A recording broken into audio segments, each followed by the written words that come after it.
जहां ये वेद प्रमाण है कि बिना भोगे प्रारब्ध नष्ट नहीं होता, वहां ये कह रहे हैं उदाहरण देखिए, विनयी भोगा विनाशिति त्याहा। यद्यपि शास्त्र का सिद्धांत है प्रारब्ध भोग के ही आपको शरीर के जो पूर्व कर्मों से रचित कर्म है उनको नष्ट करना होगा, और यहां कह रहे हैं अथई कांतिक भावो नोपाशितम नाम भोगै के विनाश्यमपि प्रारब्धम। यदि निष्ठा पूर्वक नाम जप किया जाए, निष्ठा अन्य कोई साधन नहीं, आप अपना क्या दूसरों के भी प्रारब्ध को नष्ट कर सकते हैं, इतनी सामर्थ्य है। एक बार कबीरदास जी के शरणागत हुए दिग्विजयी पंडित गंगा स्नान करने जा रहे थे। उन्होंने देखा बड़ी भीड़ लगी हुई है और शोरगुल हो रहा है। उस भीड़ में कौतूहल बस गए, क्या है, क्या हुआ? तो उनका कि आदमी आत्महत्या करने जा रहा था गंगा जी में, हम लोगों ने जबरदस्ती से रोक रखा है। वो कमर में पत्थर बांधे हुए बिल्कुल कगार पे खड़ा हुआ था, लोगों ने पकड़ रखा था। वो भाई आप ऐसा क्यों कर रहे हैं?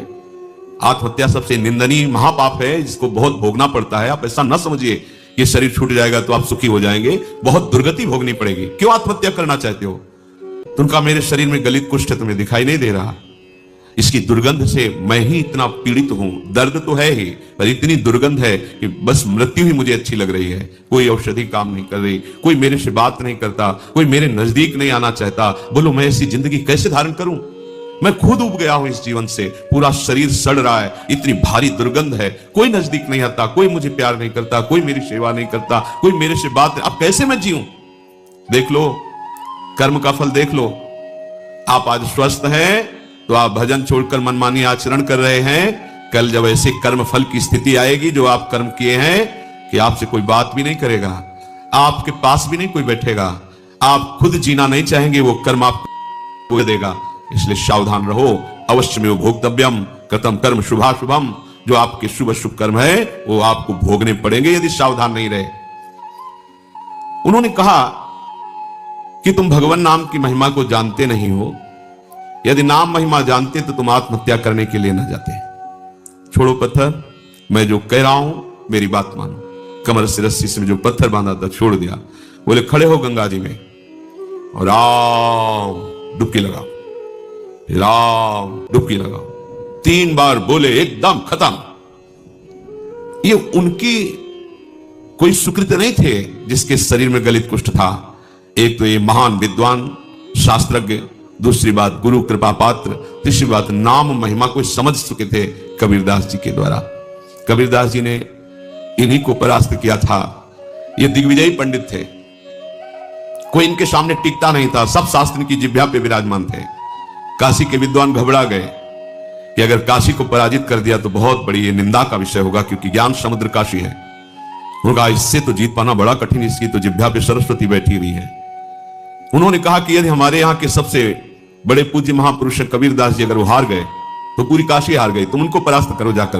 यहाँ किस किस से आप विद्वता पूर्वक वाक युद्ध करेंगे? एक से एक विद्वान है, सालों लग जाएगा। हम सब सहमति देते हैं कि आप कबीरदास जी को परास्त कर दे, मानो वाराणसी परास्त हो गई। तो ठीक है, कबीरदास जी के पास गए। उन्होंने कहा शास्त्रार्थ करना चाहते हैं? हमें शास्त्र कहां आता है। कबीरदास बोले पराजय लिख दो, इसमें दस्तखत कर दो, वहां करवा लो जहां दस्तखत। बोले काशी के विद्वानों ने कहा है कि आपकी पराजय पूरी काशी की पराजय। तो बोले फिर रुक जाओ, हम तुमसे प्रश्न करते हैं कि पढ़ के समझे हो या समझ के पढ़े हो?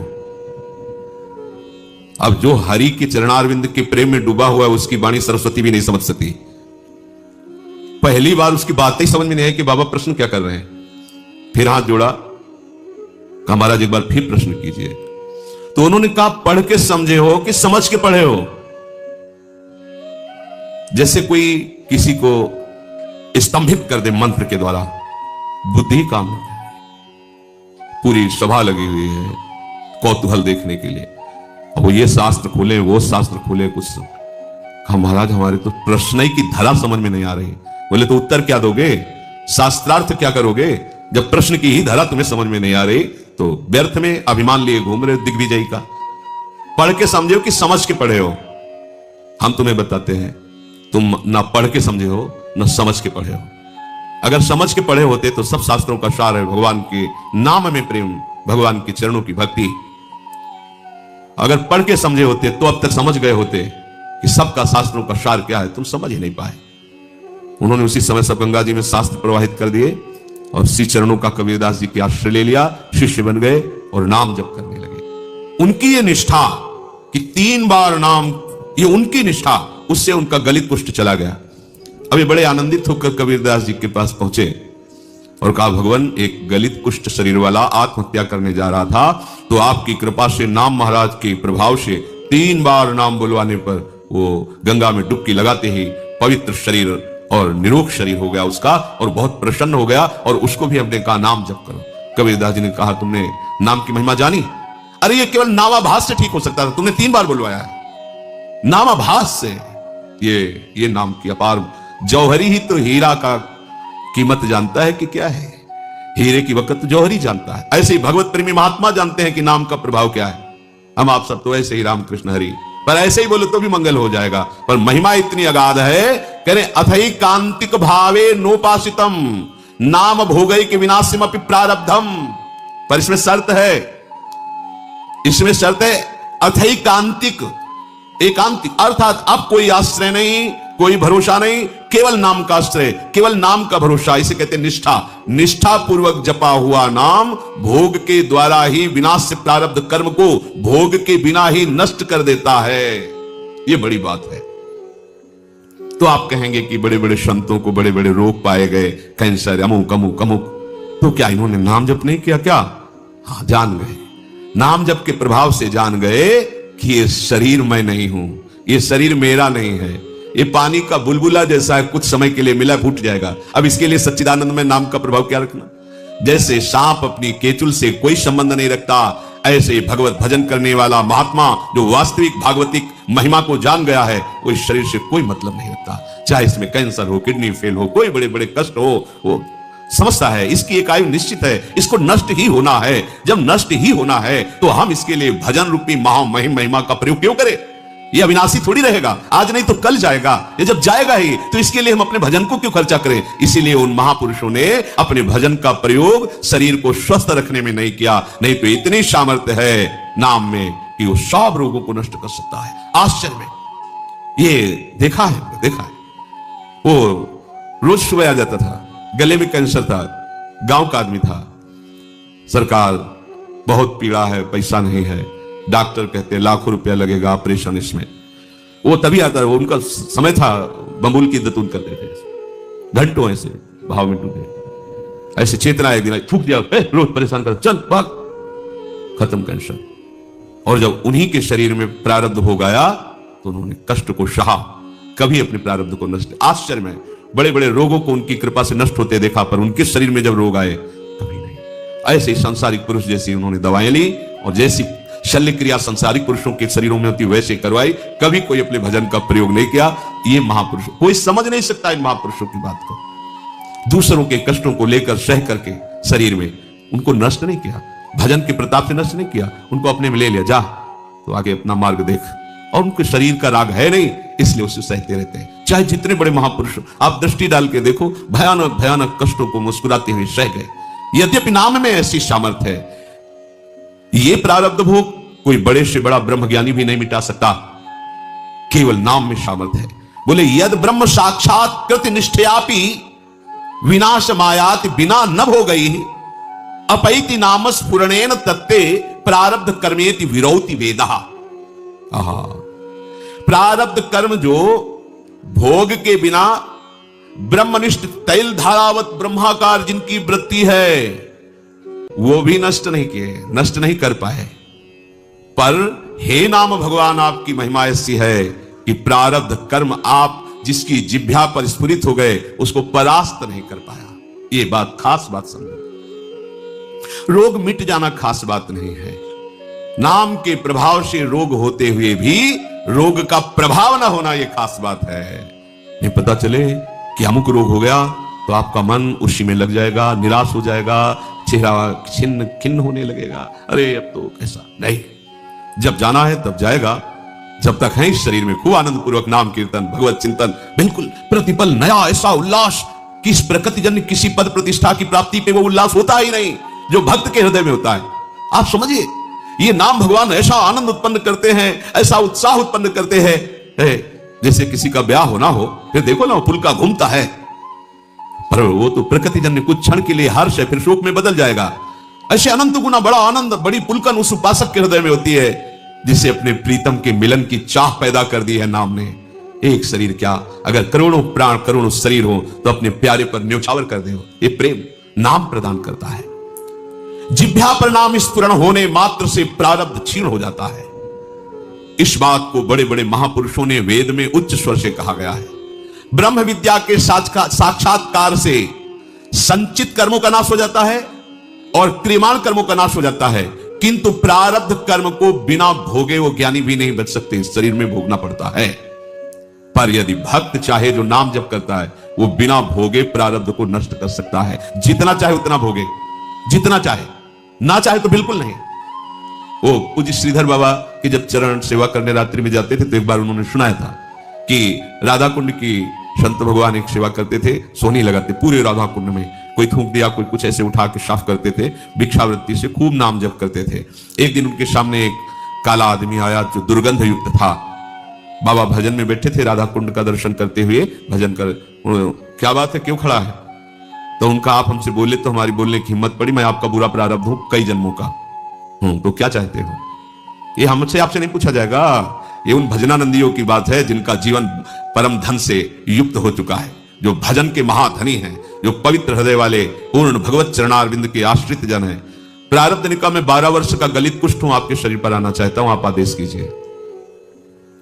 बाबा ने कहा, हमारे पास 12 वर्ष नहीं कि तुम्हें लेके बैठे, रोज हमें राधा कुंड की सेवा करनी है और हमारी एक नियम निष्ठा है, ऐसा नहीं हो पाएगा। दूसरे दिन फिर आया और कहा कि दिन रात्रि जोड़ करके 6 वर्ष में हम भुगता देंगे, आप स्वीकार करो। 6 वर्ष बहुत होते हैं, हमारे पास समय नहीं।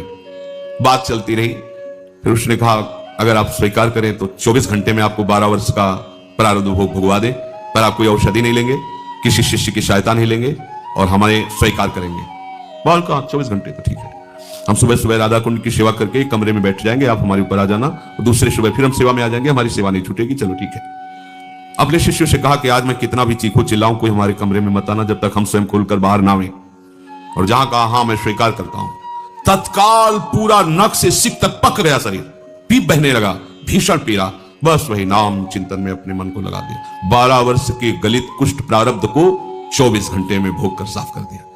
अगर वो नाक कह देते तो हिम्मत नहीं थी कि प्रारब्ध उनके शरीर में आ जाता। ये देखो नाम बल, नाम में बड़ी, आप क्या समझते नाम जापक हैं, आपको जो रोग आया है, जो कष्ट आया है, बहुत करके आया है, बहुत कम करके दुलार पूर्वक प्रभु हमें दे रहे हैं, उसको बहुत सहज सहज ऐसे ही सहज। अगर वो प्रभु से बिलग हो जाओ और फिर देखो इसका तांडव, कितना भयानक कष्ट है, आपको अनुभव में आने लगे। लेकिन कैसे बताएं तुम्हें, यदि प्रभु के आश्रित हो तो कैसे दुलार करते हैं। जैसे शास्त्रों में पाया गया, महाप्रलय के समय भी भक्त को कोई क्षोभ नहीं होता, क्योंकि उसके पास भगवत भजन है, नाम है, वो उस समय भी आनंद में रहता है। जैसे पूरी लंका जल गई, विभीषण का घर नहीं, पूरी लंका में त्राहिमाम मचा हुआ है, विभीषण आनंद में है। क्यों? क्योंकि वो भगवान की भक्ति में रत है। भक्तों को विचित्र आनंद देने के लिए अनेक रूप धारण कर लेता है नाम। आहा, पग पग पर जो आवश्यकता, जैसी व्यवस्था नाम कर देता है। कैसे तुम्हें बताए, ये वाणी का विषय नहीं, जाने मोरी छाती, मेरा हृदय जानता है कि नाम भगवान कैसी कृपा करते हैं। देखो कह रहे बहुरूपतया आविर्भावा, वो औषधि बन जाएगा, वो व्यक्ति ला देगा, वो सामग्री ला, जो जो आवश्यकता है सब व्यवस्था। आपको कहीं खोजने की जरूरत नहीं है, आप केवल नाम को पकड़ लीजिए। बहुरूपतया आविर्भावा, वो नाम ही सब रूपों में प्रकट होकर के आपको जो आवश्यकता है। पर अब 4 दिन आप जपे और ऐसा सोचे तो नहीं, दीर्घकाल निरंतर सत्कार सेवितो दृढ़ भूमि, लंबे समय तक आनंद पूर्वक आदर पूर्वक निरंतर नाम जप करो। पहले आपके अशुभों का नाश करेगा, फिर आपको अनुभव में आएगा। विचित्रानंदान प्रदातुम, वो विचित्र आनंद प्रदान कर रहा है। देखो ये गूढ़ विषय है, हम लोगों ने अपने आनंद को बिखेर रखा है। दुखालय में आनंद का जो आपको अनुभव होता है वो आपके आनंद कण से है। ये थोड़ा सूक्ष्म विषय है। यदि आपने अपने आनंद कण को उसमें स्थापित नहीं किया है तो आपका खिंचाव नहीं होगा, आपको उसमें सुखानुभूति नहीं होगी। जहां आपने अपने आनंद कण को स्थापित किया है कि ये वस्तु आनंद प्रदान करेगी, तो उस वस्तु में दुख है, विनाशी है, वो आनंद है ही नहीं। पर उसमें जो आपका आनंद अनुभव होता है वो आपके हृदय का आनंद कण उसमें गया है। तब कैसे गया? ये वस्तु आनंद देगी, आपकी मान्यता ने आपके आनंद कण को वहां स्थापित किया। अब आप कहते हो मैं इसके बिना जी नहीं सकता क्योंकि इसमें बहुत आनंद है। सोचो अगर वो सब आनंद कण एकत्रित करके और केवल प्रभु के चरणों में आनंद सिंधु में लगा दो, तब आपके हृदय में कैसा आनंद होगा। जिस विषय को आप भोग रहे हैं, जिस विषय में आप आनंदित है, वही उसी विषय को दूसरा घृणित मान के त्याग दिया है क्योंकि उसमें आनंद नहीं है। उसने तीसरे पर अपना आनंद स्थापित किया है, आनंद भाव स्थापित किया है। वो वहां आ सकता है। कहां है? किसको है आनंद? जहां जहां जो जो अपने आनंद को भाव से स्थापित किया उसको उसी वस्तु व्यक्ति में आनंद का अनुभव हो रहा है कहीं नहीं। दुखालयम अशाश्वतम भगवान कह रहे हैं। ये जो आनंद कण आपने बिखेरे रखे हैं विषयों में, व्यक्तियों में, वस्तुओं में, इनको समेटना पड़ेगा और ये समेटने का काम नाम करेगा। और जहां समिटा तो कह रहे हैं भक्तेभ्यो विचित्रानंदान प्रदातुम, आनंद कण जे भी समिटे सबकी ममता ताग बटोरी, मम पद मन बांध बर डोरी। अब आनंद सिंधु की जो विचित्र आनंद की उमगन होगी वो आप सह नहीं पाएंगे। तभी भक्त विकलता, आनंद की विकलता में रोता है, आनंद की विकलता में नाचता है, आनंद की विकलता में वो कभी कभी गाता है, कभी हंसता है, कभी समाधिस्थ हो जाता है। उसके हृदय की स्थिति जो है विचित्र हुई। न लाज तीन लोकन की, न वेद को कहो करे, न शंख भूत प्रेत ते, न देव जथते करे, सुनय न कान और की, दृश्य न और इच्छना। ये नाम भगवान से हुई है। विचित्रानंदान प्रदातुम, बहुरूपतया आविर्भावा, किसी और की जरूरत नहीं। नाम भगवान ही सब व्यवस्था बन जाएंगे, नाम भगवान ही नौका बन जाएंगे, नाम भगवान ही खिवैया बन जाएंगे, नाम भगवान ही यात्रा बन जाएंगे, नाम भगवान ही लक्ष्य हो जाएंगे। आपको और किसी की जरूरत नहीं। बहुरूपतया आविर्भावा, वो खुद नाम सब रूपों में संभाल लेगा आपको। जो साधना चाहिए, जो सदाचार चाहिए, जो ज्ञान चाहिए, जो वैराग्य चाहिए, जो प्रेम चाहिए, इन सब रूपों में वो नाम भगवान ही बहुरूपतया आविर्भावा, बहुत रूपों में प्रकट होकर आपको घेर लेगा। आपको किसी अन्य की जरूरत नहीं पड़ेगी। क्यों? दति करुणाम इदम नामेति भावे नाहा, बोले ये प्रभु से भी ज्यादा करुणामय है नाम। अघदमन यशोदा नंदनौ नंद सूनो, कमल नयन गोपी चंद्र वृंदावनेन्द्रा, प्रणत करुण कृष्णा वित्यनेक स्वरूपे।